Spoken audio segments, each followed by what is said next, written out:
So welcome guys, welcome to my channel. In this video I will be talking about physics of atoms.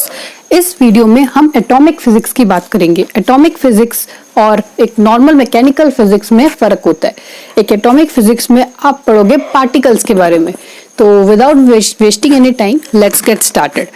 तो सबसे पहले तो हम पढ़ने जाएंगे पार्टिकल्स के बारे में कि एटम, देखो नाम से पता चलता है ना, एटम एटम से स्टार्ट करते हैं हम, ठीक है ना। पार्टिकल्स के बारे में पढ़ेंगे तो सबसे पहले एटम से स्टार्ट करते हैं। देखो फिजिक्स ऑफ एटम क्या बोलता है कि जो एटम वाली चीज है ना, एटम, ये एटम क्या है? एटम एक स्मॉलेस्ट पार्टिकल है यूनिवर्स की, ठीक है ना, स्मॉलेस्ट पार्टिकल। अब एक स्मॉलेस्ट पार्टिकल किसको कहते हैं? आपके नजर में एक स्मॉलेस्ट पार्टिकल, अगर इस बिस्किट को ले ले तो छोटा वाला बिस्किट जो होगा वो होगा, मतलब अच्छा बिस्किट नहीं ले, मतलब एक ऐसा टुकड़ा जिसको हम कभी तोड़ ना सके। और आप बिल्कुल सही है, मतलब आप एक ऐसा पार्टिकल जिसको हम और टुकड़ों में नहीं तोड़ सकते, उस चीज को क्या बोलते हैं? एटम्स बोलते हैं, smallest particle in the universe. अच्छा, अब मैं आपको समझाती हूँ कि smallest particle in the universe आप किस तरह से समझ सकते हैं। देखो ये है एक बिस्किट, इसको आप तोड़ोगे, मान लो यहाँ तक तोड़ लिया, इसको और छोटा कर दिया तोड़ के, और छोटा कर दिया तोड़ के, तोड़ के एक ऐसा पॉइंट आ जाता है, एक छोटा सा पॉइंट, चलो लो। अब आप में से बहुत लोगों को लगेगा कि जो स्मॉलेस्ट पार्टिकल इस बिस्किट का जो होगा वो ये एटम होगा, लेकिन मैं बता दूं कि आप सब गलत है। आप सब इसलिए गलत है क्योंकि एक स्मॉलेस्ट पार्टिकल एटम, देखो ये जो चीज है ना, इस चीज को जब आप माइक्रोस्कोप के थ्रू देखोगे ना, ये चीज आपको बहुत बड़ी दिखेगी। तो इससे ये प्रतीत होता है कि इससे भी छोटे पार्टिकल्स अभी भी प्रेजेंट है। तो आपको इसको इतने टुकड़ों में कन्वर्ट करना है कि वो आपको दिख भी ना पाए, बहुत ही ज्यादा छोटा, जो आपको आपके नेकेड आई से नहीं दिख सकता, ठीक है ना। तो उस चीज को स्मॉलेस्ट पार्टिकल कहा जाता है, ठीक है। एटम के बारे में हमने बहुत कुछ जान लिया, इससे ज्यादा जानने की कोई जरूरत नहीं है, ठीक है। अब हम जानते हैं कि एटम के मॉडल्स बनाए थे लोगों ने। तो एटम की मॉडल की शुरुआत हुई थी, ठीक है ना, मॉडल ऑफ एटम्स। तो मॉडल ऑफ एटम्स में जो पहला साइंटिस्ट आता है उसका नाम होता है जे थॉमसन।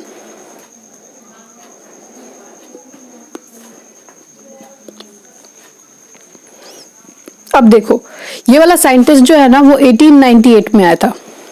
देखो 20s के जमाने में हम पैदा हुए, है ना,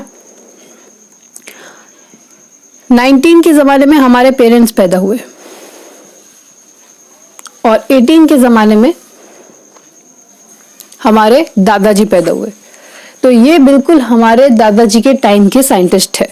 मान लो कि हमारे दादाजी ही है, ठीक है ना। तो अच्छा, तो हमारे दादाजी ने सबसे पहले एटम की खोज की। तो आपको पता चल रहा है कि जब हमारे दादाजी थे उस टाइम पे हमारी एटम्स की मतलब क्या हुई? डिस्कवरी हुई। उससे पहले एटम्स के बारे में किसी को नहीं पता था। तो जे थॉमसन ने क्या किया? 1898 में उसने एक ऐसा पार्टिकल ढूंढा जो पार्टिकल एटम से भी छोटा था। लोग तो बस एक छोटे से बिस्किट के टुकड़ों को ही मान लेते थे कि वही एक एटम है, उससे ज्यादा छोटा और हो ही नहीं सकता। लेकिन जे थॉमसन इतना एडवांस था कि उसको एटम तो दिखा, उसको एटम से भी छोटा एक पार्टिकल दिखा जिसकी उसने डिस्कवरी की, और उस छोटे पार्टिकल का नाम था इलेक्ट्रॉन्स। जी हाँ, ये इलेक्ट्रोनेगेटिव जो पार्टिकल है वो है इलेक्ट्रॉन्स, और यही इलेक्ट्रॉन्स जो है वो एटम के अंदर आपको दिखेगा। तो इससे ये पता चलता है कि स्मॉलेस्ट पार्टिकल जो होता है यूनिवर्स का वो एटम नहीं, वो इलेक्ट्रॉन है। अच्छा, अब उसके कुछ पोस्टुलेट्स है जो कि आपको याद करने हैं, ठीक है ना। उसके कुछ पोस्टुलेट्स में अब देखो, अब मैं एक एक साइंटिस्ट को लाऊंगी और उसके बारे में अच्छे से एक्सप्लेनेशन दूंगी। आपको क्या करना है, मैं इसमें एक भी वर्ड इंग्लिश में नहीं लिखने वाली यहाँ पे, सो दैट आपका टाइम वेस्ट ना हो। तो मैं जितनी जल्दी हो सके उतनी जल्दी आपको समझाऊंगी मुद्दा, और आप एक नोटबुक में मेरी हर एक बात को अपने भाषा में पॉइंट करके पॉइंट वाइज लिखते जाइए, ठीक है। तो मैं सबसे पहले आपको समझाती हूँ इसके मॉडल के बारे में। तो इसने क्या किया? फर्स्ट ऑफ ऑल इसने क्या इन्वेंट किया? Invented electrons, which is the smallest particle, then atom. Atom से स्मॉलेस्ट पार्टिकल है, ठीक है ना। चलो इतना पता चल गया।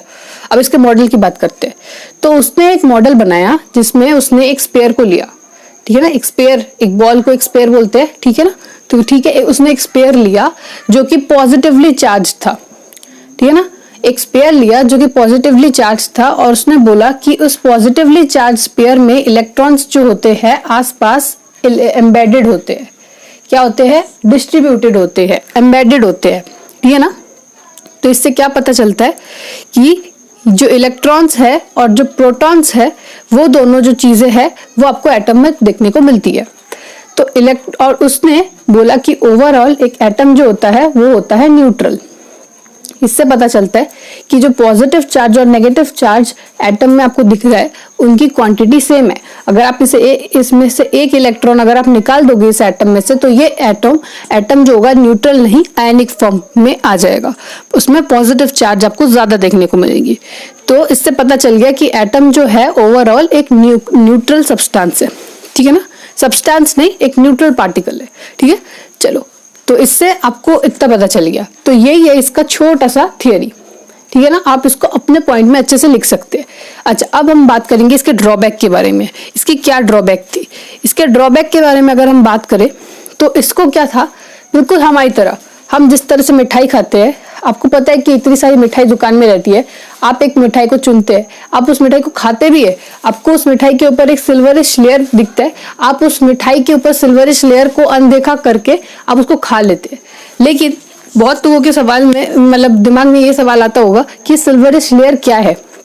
ठीक उसी तरह इसको भी दिमाग में सवाल आया कि ये पॉजिटिव चार्ज है क्या। उसको ये नहीं पता था कि पॉजिटिव चार्ज है क्या, और यही पॉजिटिव चार्ज क्या है इसको एक्सप्लेन करने के लिए हमारे रदरफोर्ड सर आए, और उनके बारे में हम अभी पढ़ने वाले हैं। बिफोर दैट मैं आपको वापस बता दूं कि मैंने क्या बताया अभी। उसने इलेक्ट्रॉन्स की डिस्कवरी तो कर ली थी, लेकिन वो इस पॉजिटिवली चार्ज स्फीयर जो जिसमें इलेक्ट्रॉन्स एम्बेडेड है, उसको ये पता नहीं चल रहा था कि ये पॉजिटिवली चार्ज पार्टिकल क्या है एक्चुअली। तो वो प्रॉपरली समझ नहीं पा रहा था, और इसी चीज को समझाने के लिए रदरफोर्ड सर आए। तो अब हम पढ़ने जाएंगे रदरफोर्ड सर का मॉडल।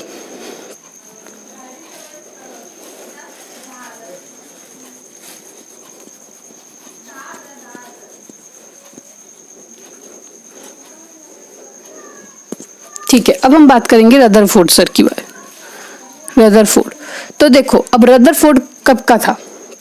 रदरफोर्ड एक मतलब 1990s के बोलते हैं ना जमाने के सर थे, मतलब सॉरी 1890s के, या फिर आप पकड़ लो नहीं 1890s, मतलब 1890 से लेके 19 कुछ समथिंग 30, मतलब काइंड ऑफ जवान वाले बुड्ढे आप पकड़ सकते हो, ठीक है ना। मतलब ज्यादा 90s की तरफ भी है उनका फोकस। उन्होंने मेन इन्वेंशन अपनी 90s में ही स्टार्ट की थी, लेकिन उनका जन्म जो था वो 18 में हुआ था, ठीक है ना।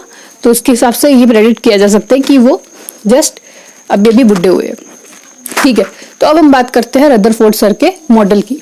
तो रदरफोर्ड सर ने क्या किया, सबसे पहले इस चीज को एक्सप्लेन करने के लिए कि पॉजिटिवली चार्ज चीज है क्या, उन्होंने क्या किया, एक फॉइल लिया। आपके पास एक एल्यूमिनियम फॉइल है, ठीक वैसा ही एक गोल्ड फॉइल भी होता है, ठीक है, जो कि अमीर लोगों के पास हुआ करता है। रदरफोर्ड बहुत ही ज्यादा अमीर इंसान थे, तो उन्होंने क्या किया था, उन्होंने एक गोल्ड फॉइल लिया था।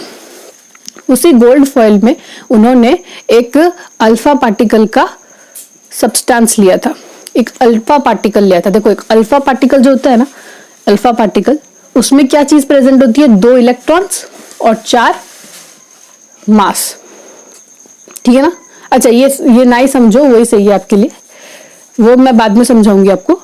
मेन चीज ये है कि आप एक ठीक है इतना समझ लो कि इसमें 2 इलेक्ट्रॉन्स होते हैं, और 2 इलेक्ट्रॉन्स किस एलिमेंट में पाए जाते हैं, हीलियम वाले एलिमेंट में पाए जाते हैं। तो आप एक अल्फा पार्टिकल को हीलियम भी बोल सकते हैं। तो मैं यहाँ पे लिख दूं, alpha particle is also helium atom, okay. अच्छा, अब मैं आपको यही समझाऊंगी कि इसमें से जो अल्फा पार्टिकल है, वो अल्फा पार्टिकल जो होती है ये पॉजिटिव चार्ज होती है, पॉजिटिवली चार्ज पार्टिकल, ठीक है ना। ये एक पॉजिटिव चार्ज पार्टिकल होती है, ठीक है। अब हम बात करेंगे आखिर हुआ क्या था इसके एक्सपेरिमेंट में। तो इसने क्या किया, वो उसने ये अल्फा पार्टिकल को छोड़ा, उसने हिट किया किस पे, गोल्ड फॉइल पे। ये है गोल्ड फॉइल जो कि इस तरह से रखा हुआ है। अब इसको क्या किया गया, गोल्ड फॉइल को ऐसे थ्रो किया गया, फेंका गया, ठीक है, अ काइंड ऑफ बीम के फॉर्म पे, ठीक है ना, बीम के फॉर्म में इसको फेंका गया गोल्ड फॉइल पे। जब ये इस चीज को गोल्ड फॉइल में फेंका गया तब हमको ये दिखा कि बहुत सारे जो अल्फा पार्टिकल्स थे वो सीधे निकल गए, विदाउट गेटिंग डिफ्लेक्टेड दे पास्ड अवे। ओके, नाउ कुछ कुछ जो थे, ठीक है, ये फर्स्ट पॉइंट हो गया, without deflection, sorry, without any deflection. और ये सबसे ज्यादा आपको देखने को मिले थे, बहुत से, ये आपको सबसे ज्यादा देखने को मिलेंगे। मोस्टली जो थे वो विदाउट डिफ्लेक्शन शो कर रहे थे, मतलब वो डिफ्लेक्ट नहीं हो रहे थे। कुछ कुछ हमको देखने को मिला था, कुछ कुछ मतलब सम, ठीक है ना, डिफ्लेक्शन, कुछ कुछ हमको डिफ्लेक्टेड दिखे थे। तो मैं यहाँ पे लिखूंगी सम वर डिफ्लेक्टिंग। तो सम मतलब पकड़ लो ये वाला, एक और बना देती हूँ मैं इधर, वो भी डिफ्लेक्ट कर रहा था ऐसे, वो थोड़ा सा उसने डिफ्लेक्शन दिखाई, मतलब मान लो 60 डिग्री एंगल पे, मतलब किसी एंगल पे वो डिफ्लेक्शन दिखा रहा था। तो वो थोड़ा सा चौंक गया कि यहाँ पे क्या हो रहा है एग्जैक्टली। फिर उसने जब 8000 अल्फा पार्टिकल छोड़ दिए, उसमें एक अल्फा पार्टिकल उसको दिखा कि जिसने 90 डिग्री से भी ज्यादा डिफ्लेक्शन शो किया। तो मतलब मोर देन 90 डिग्री, ठीक है ना, more than 90 degree deflection. Very few मतलब कितना, 1 आउट ऑफ 8000, ठीक है ना। तो 8000 में से किसी एक ने मोर देन 90 डिग्री का डिफ्लेक्शन दिखाया। मतलब कि अगर यहाँ पे एक पॉजिटिवली चार्ज अल्फा पार्टिकल है और उसने यहाँ पे क्या क्या स्ट्राइक किया, तो उसने आगे चल के, मान लो ये 0 डिग्री है, यहाँ से डायरेक्ट मान लो 120 डिग्री या मोर देन 90 डिग्री, ये 90 डिग्री है, उससे ज्यादा का टर्न ले लिया। तो मान लो मैंने यहाँ पे 120 डिग्री लिख दिया, ठीक है ना, इतना डिग्री एंगल का उसने डिफ्लेक्शन शो किया।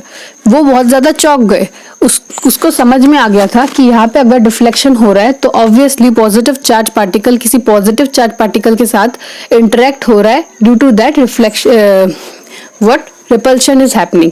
तो उसको पता चल गया था कि यहाँ पे एक पॉजिटिव, एक एटम जो होती है, उसने बहुत कुछ इस चीज से प्रेडिक्ट कर लिया था। चलो अब इसने क्या प्रेडिक्ट किया था उस पर बात करेंगे, जस्ट इस 3 पोस्टुलेट से। चलो हम बात करते हैं इसके प्रेडिक्शन की, और इस वीडियो में मैं आपको पूरा का पूरा मॉडल समझा दूंगी। एक तो मैंने सबसे पहले आपको थॉमसन का समझाया, अब मैं रदरफोर्ड का समझाऊंगी, और डायरेक्ट उसी के बाद मैं आपको समझाऊंगी बोर का, ठीक है ना।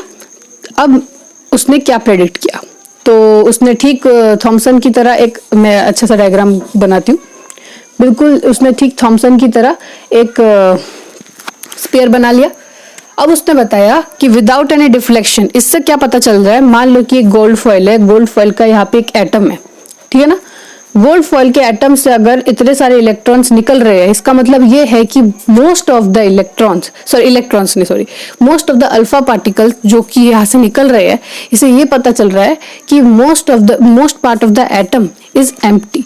अगर आप कहीं किसी रास्ते में चल रहे हो, उसमें कोई टकराव ना आए, ठीक है ना, अगर उसमें कोई टकराव ना आए, या फिर आप मान लो कि आप एक रोड में जा रहे हो, वहां पे कोई गाड़ी वगैरह नहीं चल रही, तो आप सीधा सीधा जाओगे, आप किसी भी व्हीकल में रहोगे तो आप सीधा सीधा जाओगे। अगर आपको सामने कोई गाड़ी दिख जाए तो आप क्या करोगे, टर्न लोगे। तो ये डिग्री एंगल का जो डिफ्लेक्शन है उसकी हम बात नहीं कर रहे, हम बात कर रहे हैं कि विदाउट डिफ्लेक्शन। तो विदाउट डिफ्लेक्शन का मतलब रास्ता खाली है। ठीक उसी प्रकार ये जो एटम है जो कि गोल्ड फॉइल के साथ इतने सारे अटैच्ड है, तो इसमें से अगर पास कर रहा है अल्फा पार्टिकल जिसको छोड़ा गया, तो ऑब्वियसली वो वाला एरिया जो है वो खाली है। तो इससे फर्स्ट चीज क्या प्रेडिक्ट की गई, प्रेडिक्शन पे बात करते हैं यहाँ पे, प्रेडिक्शन। तो प्रेडिक्शन में क्या प्रेडिक्ट की गई, मोस्ट पार्ट जो कि एटम का है, most part of atom is empty. Atom का जो मोस्ट ऑफ द पार्ट है वो क्या है, एम्प्टी है, ठीक है ना। अच्छा, with deflection and with more than 90 degree deflection. अब इसकी बात करते हैं। अब मतलब मान लो कि इतने सारे पार्टिकल्स चले गए, गलती से एक पार्टिकल जो है वो डायरेक्ट पॉजिटिव चार्ज के सामने गया। एक अल्फा पार्टिकल, एक पॉजिटिवली चार्ज पार्टिकल, गलती से एक पॉजिटिवली चार्ज पार्टिकल मतलब एक एटम का एक छोटा सा पार्ट है न्यूक्लियस, उस पॉजिटिव चार्ज के साथ टकराया, वही पॉजिटिवली चार्ज अल्फा पार्टिकल। जब वो टकराया तो रिपल्शन हुआ और इससे क्या हुआ, वो एक एंगल पे रोटेट किया। मतलब कि मान लो कि यहाँ से एक गाड़ी आ गई अचानक से, तो आप क्या करोगे, अचानक से आपका एक बहुत ही बड़ा डिफ्लेक्शन आप क्रिएट करोगे, या फिर आप टकरा भी जा सकते हो, टकरा के आप सीधा यहीं पे आओगे। तो यहाँ पे क्या दिख रहा है आपको कि आपका डिफ्लेक्शन जो है वो मोर देन 90 डिग्री या 90 डिग्री या फिर less than 90 degree, kind of some angles आप काइंड ऑफ टिल्ट रहोगे। तो इससे ये पता चलता है कि एटम के बीच में एक पॉजिटिवली चार्ज सब्सटेंस है जिसको हम बोलते हैं न्यूक्लियस। ठीक है, तो ये है इसके पोस्टुलेट्स। अच्छा, अब इलेक्ट्रॉन्स की बारी आ गई। अब इलेक्ट्रॉन्स को कहाँ पे पुट करेंगे? थॉमसन ने बताया था कि इलेक्ट्रॉन्स जो होते हैं वो इधर उधर एम्बेडेड रहते हैं, ठीक एक वाटरमेलन की तरह। वाटरमेलन के जो सीड्स होते हैं वो इधर उधर अरेंज रहते हैं, ठीक उसी प्रकार उसने प्लम पुडिंग मॉडल के थ्रू इतना समझा दिया था। लेकिन रदरफोर्ड ने बोला था कि इलेक्ट्रॉन्स जो होते हैं वो ऑर्बिट्स में प्रेजेंट होते हैं। कहाँ पे प्रेजेंट होते हैं? इलेक्ट्रॉन्स जो होते हैं वो ऑर्बिट्स में प्रेजेंट होते हैं। सेकेंड पॉइंट न्यूक्लियस पे मैंने बता दिया। थर्ड पॉइंट है इलेक्ट्रॉन कहाँ पे प्रेजेंट होते हैं? Present in orbits. ठीक है, ऑर्बिट्स में प्रेजेंट होते हैं। अब एक इलेक्ट्रॉन अगर स्टेशनरी रहा और उसके सामने एक प्रोटॉन खड़ा है, तो प्रोटॉन और इलेक्ट्रॉन में इलेक्ट्रोस्टैटिक फोर्स क्रिएट हो जाता है। मतलब दोनों के दोनों चिपकने की फॉर्म में आ जाते हैं। आपको भी पता है अगर एक पॉजिटिव चार्ज और एक नेगेटिव चार्ज एक जगह पे खड़े हो गए तो वो दोनों आपस में चिपकने की कोशिश करते हैं, और वो जो चिपकने वाला अट्रैक्शन होता है, उस अट्रैक्शन को क्या बोलते हैं? उस अट्रैक्शन को बोलते हैं इलेक्ट्रोस्टैटिक फोर्स ऑफ अट्रैक्शन। क्या? Electrostatic force of attraction. ठीक है, और इसी अगर यहाँ पे फोर्स का अट्रैक्शन हो गया एक एटम में तो क्या होगा? तो ये इलेक्ट्रॉन जो है एटम के पॉजिटिवली चार्ज न्यूक्लियस के अंदर घुस जाएगा और ये पूरा का पूरा इलेक्ट्रॉन्स घुस जाएगा, तो ये पूरा का पूरा एटम टूट जाएगा और इस ब्रह्मांड का ही निर्माण नहीं होगा। और आपको भी पता है इस ब्रह्मांड का निर्माण इस एटम के थ्रू ही हुआ है, और अगर यही इलेक्ट्रॉन इस न्यूक्लियस के साथ जुड़ जाएगा तो ये पूरा ब्रह्मांड की वो नहीं हो पाएगी। एटम किस तरह से बना उस चीज का डिस्कवरी पूरा फेल हो जाएगा। तो उसने एक दिमाग लगाया। जो चौथा पॉइंट उसके दिमाग की बात करेंगे, उसने क्या दिमाग लगाया? उसने बोला कि जो इलेक्ट्रॉन्स होते हैं ना वो लोग स्टेशनरी नहीं रहते, वो लोग अपने ऑर्बिट में मूव करते हैं, वो लोग दौड़ते रहते हैं, भागते रहते हैं।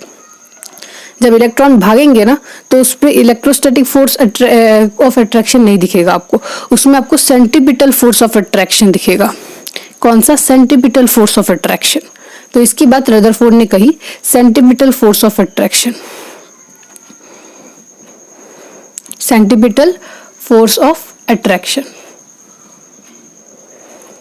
और किस चीज की बात कही गई? इलेक्ट्रोस्टैटिक फोर्स ऑफ अट्रैक्शन की। तो ये आप फोर्थ पॉइंट में लिख सकते हो और इसके थ्रू आपको इजीली मार्क्स मिल जाएगा। तो इसके साथ हमने पूरा कवर कर लिया कि रदरफोर्ड मॉडल ऑफ एटम क्या है। अब हम बात करेंगे कि रदरफोर्ड भी क्यों फेल हो गए। देखो उसका फेल होने का सबसे बड़ा कारण, देखो उसने एक बार तो प्रेडिक्ट किया कि नहीं मैं फेल हो जाऊंगा अगर मैं इलेक्ट्रॉन को स्टैटिक रखा तो, लेकिन फिर उसने सोचा कि मैं फेल ना हूं इसलिए उसने इलेक्ट्रॉन को घुमा दिया। लेकिन घुमाना ही ओनली सॉल्यूशन रहेगा ये उसको नहीं पता था, और उसी चीज को प्रूफ करने पहले तो मैं आपको समझा दूं उसकी गलती क्या है, फिर उसकी गलती का किस तरह से ठीक उपयोग किया गया बाय बोर, वो भी हम पढ़ेंगे। तो चलो पहले हम देखते हैं कि उसकी गलती क्या है। देखो मैक्सवेल नाम का एक इंसान है, देखो ये वो वाला मैक्सवेल नहीं है जो ऑस्ट्रेलिया टीम में क्रिकेट खेलता है, ठीक है ना।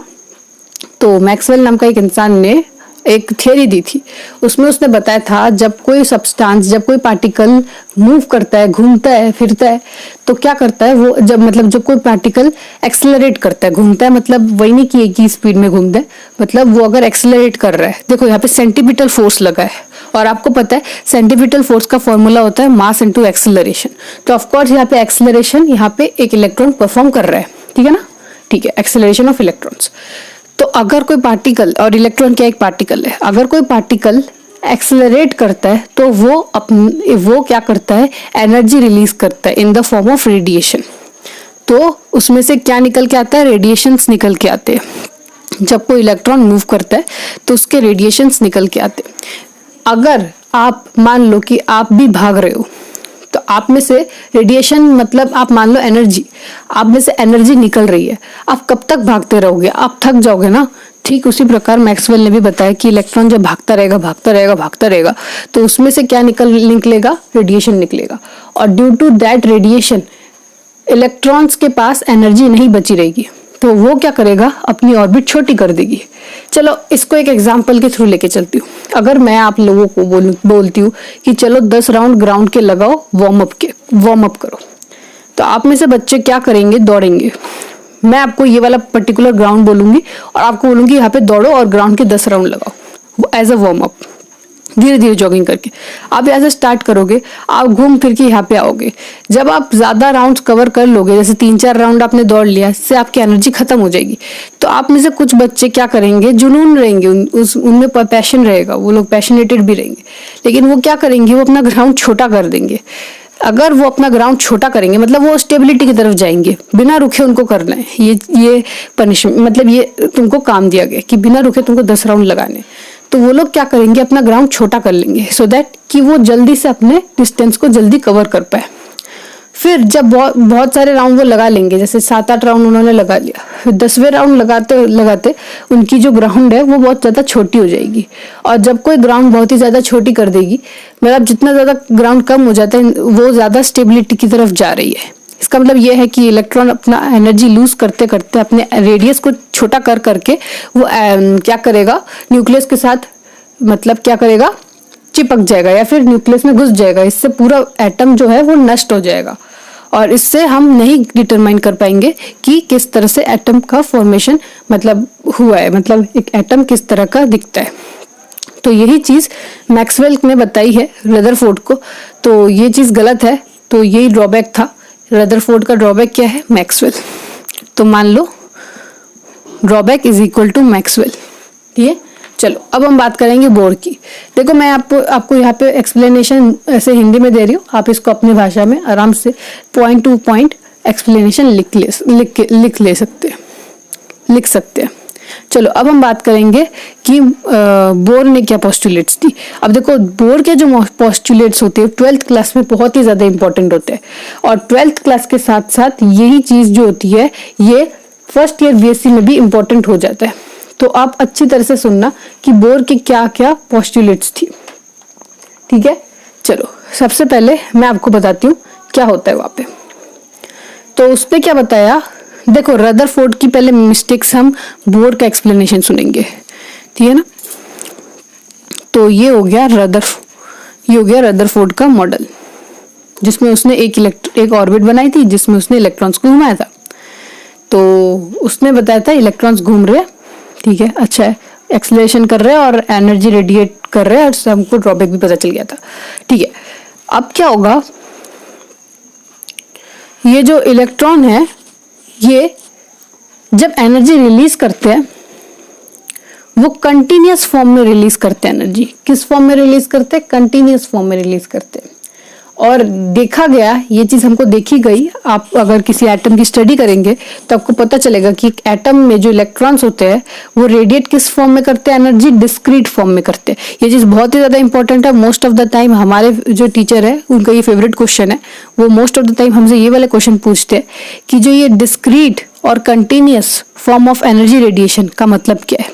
तो मैं आपको बता दूं, देखो इन जनरल एटम में जो इलेक्ट्रॉन्स होते हैं वो डिस्क्रीट फॉर्म में एनर्जी रिलीज करते हैं, मतलब अपना रेडिएशन डिस्क्रीट फॉर्म में निकालते हैं। लेकिन रदरफोर्ड के केस में उसने क्या देखा, उसके एटम में इलेक्ट्रॉन्स जो थे वो कंटिन्यूअस फॉर्म में अपने एनर्जी को इमिट कर रहे थे, अपने रेडिएशंस को इमिट कर रहे थे। तो ये चीज आप याद रखना, कंटिन्यूअस और डिस्क्रीट का मतलब क्या। अब ये इस कंटिन्यूअस को डिस्क्रीट करने के लिए ही बोर जो सर थे वो आए। अब बोर की बात करते हैं। अच्छा, अब हम बोर की बात करें तो बोर ने बताया कि इलेक्ट्रॉन्स जो होते हैं वो ऑर्बिट में तो रिवॉल्व करते ही है। सबसे पहले तो उसने ये बताया कि इलेक्ट्रॉन्स जो है वो ऑर्बिट में ही रिवॉल्व करते हैं, रिवॉल्व अराउंड द ऑर्बिट, ठीक है ना, ऑर्बिट में ही वो रिवॉल्व करते हैं, ठीक है। अच्छा, सेकंड पॉइंट क्या है? सेकंड पॉइंट ये है कि इलेक्ट्रॉन्स जहाँ पे मूव करते हैं उनकी एक स्पेसिफिक रेडियस होती है। इलेक्ट्रॉन्स एक ही ऑर्बिट में मूव नहीं करते, उनकी एक स्पेसिफिक रेडियस होती है मूव करने की। मतलब उसने रेडियस को स्पेसिफिक बताया, मतलब इलेक्ट्रॉन चाहे तो अनगिनत ऑर्बिट्स में रेडिएट कर सकता है, मतलब घूम सकता है, ठीक है ना। उसके पास मर्जी है, उसकी मर्जी है, वो चाहे कहीं पे भी दौड़ सकता है। ये पूरा का पूरा ग्राउंड जहाँ पे मैंने आपको भागने दिया, आप कहीं पे भी भाग सकते हो, बोर ने ये बताया। स्टार्टिंग में हम रदरफोर्ड क्या बोलना चाहता था कि आपको इसी में ही दौड़ना है, जब आप इसी में दौड़ोगे तो आप एनर्जी लूज कर दोगे। लेकिन बोर ने क्या बोला कि इस पूरे ग्राउंड में आप कभी भी भाग सकते हो, यहाँ पे भी भाग सकते हो, यहाँ पे भी भाग सकते हो, यहाँ पे भी भाग सकते हो, यहाँ पे भी भाग सकते हो। लेकिन बोर ने क्या बोला कि जो कुछ रेडियस जो है वो बहुत ही ज्यादा स्पेशल रेडियस है। ये बहुत ज्यादा इंपॉर्टेंट पॉइंट है। कुछ रेडियस जहाँ पे इलेक्ट्रॉन्स रिवॉल्व करेंगे वो बहुत ही ज्यादा स्पेशल रेडियस है, ओके। और उस स्पेशल रेडियस की जो एक ऑर्बिट होती है, उसकी एक स्पेसिफिक एनर्जी है, समझ रहे हो। मान लो कि ये है E2, ये है E1, ये है E2, ये है E3। तो इतनी सारी जो मैंने बताई है, मतलब ग्राउंड आपको मैंने बना के दिया दौड़ने के लिए, इसमें कुछ ग्राउंड में मार्किंग्स की हुई है। वो मार्क्ड ग्राउंड जो है उसमें एक प्रॉपर मार्किंग है जिसमें दौड़ने से आपको फायदा होगा। ठीक उसी प्रकार यहाँ पे भी बताई गई है कि यहाँ पे कुछ एनर्जी ऐसी रेडियस है जो कि एक स्पेशल रेडियस है। इसी रेडियस पे इलेक्ट्रॉन्स क्या करती है, मूव करती है। और इसी स्पेशल रेडियस पे जब इलेक्ट्रॉन्स मूव करती है तो उनकी एनर्जी भी स्पेसिफिक रहती है।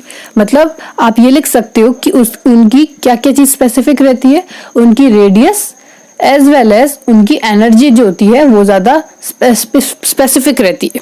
अच्छा, थर्ड पॉइंट देखो, अब मैं जल्दी से इस चीज को कवर करने वाली हूँ, ज्यादा टाइम नहीं लूंगी। देखो अब एमिशन की बात करते हैं। अब इलेक्ट्रॉन, उसने बताया कि इलेक्ट्रॉन जो है वो डिस्क्रीट फॉर्म में किस तरह से एनर्जी रिलीज करते हैं। तो देखो क्या होता है कि जब एक इलेक्ट्रॉन को एनर्जी चाहिए होती है, वो क्या करता है, वो हायर ऑर्बिट में जंप मारता है। क्या करता है, हुडी मारता है, आई एम सॉरी, वो क्या करता है, जंप मारता है from lower orbit to higher orbit, मतलब E2 से लेके E3 तक। जब वो E2 से लेके E3 में जंप मारता है तो उसमें अ काइंड ऑफ एनर्जी क्या होती है, रिलीज होती है। क्या होती है, रिलीज। वो एब्जॉर्ब करके नीचे, सॉरी, वो क्या करता है, देखो जब एक इलेक्ट्रॉन लोअर एनर्जी से हायर एनर्जी में जाता है, ठीक है, तो वो एनर्जी को एब्जॉर्ब करता है। तो यहाँ पे मैं लिख लेती हूँ, यहाँ पे लिखती हूँ एब्जॉर्प्शन लोअर टू हायर, ठीक है, आपको याद रहेगा। और क्या होगा बाकी, रिलीज कैसे होता है, हायर टू लोअर। तो यहाँ पे E3 माइनस E2 ये हो जाएगा इसकी एनर्जी, उसने कितनी एमिट की और कितनी उसने एब्जॉर्ब की। अगर वो ऊपर जा रहा है तो एब्जॉर्ब की, और अगर वो नीचे जा रहा है मतलब E2 माइनस E1, इसमें क्या हो जाएगा, इसका एमिशन, इसमें एमिशन होगा इसका, और इसमें क्या होगा, एब्जॉर्प्शन। ठीक है ना, इतना आपको समझ में आ गया। Last but not the least, उसने ये बताया कि जिस भी एनर्जी में इलेक्ट्रॉन रिवॉल्व करता है वो अकॉर्डिंग टू प्लैंक्स थियरी उस एनर्जी मतलब E2 माइनस E1 जो भी है उसकी जो वैल्यू है वो होगी hc/λ। क्या होगी, hc/λ या फिर h न्यू। ठीक है ना, आई थिंक आपको समझ में आ गया। मतलब उसकी जो एंगुलर मोमेंटम होगी वो कांस्टेंट रहेगी। ठीक है ना, क्या रहेगी, उसकी एंगुलर मोमेंटम कांस्टेंट रहेगी। तो थर्ड पॉइंट ये लिखना कि जिस भी एनर्जी में इलेक्ट्रॉन्स क्या करेगी, रिवॉल्व करेगी, उस एनर्जी की जो उस ऑर्बिट की जो मतलब मान लो कि उस एनर्जी की जो एंगुलर मोमेंटम रहेगी वो रहेगी कांस्टेंट। तो आप यहाँ पे लिख सकते हो angular momentum will be constant. आप ये चीज याद रखना कि ये मान लो ये वाला ऑर्बिट है, तो इस ऑर्बिट में जो एनर्जी रहेगी वो उसकी जो एंगुलर मोमेंटम रहेगी वो क्या होगी, कांस्टेंट। तो उसने जो फॉर्मूला दिया था वो ये दिया था, E2 upon E2 minus E1 is equal to hc by lambda. It shows कि इसकी एंगुलर मोमेंटम जो चीज है वो कांस्टेंट है। और इसके साथ साथ हमारा बोर एटॉमिक मॉडल भी कंप्लीट होता है। तो बोर एटॉमिक मॉडल ने डिस्क्रीट फॉर्म ऑफ एनर्जी को भी एक्सप्लेन कर डाला। इसके साथ साथ हमारा ये कंप्लीट होता है। Thank you for watching this video और नेक्स्ट वीडियो के लिए प्लीज सब्सक्राइब।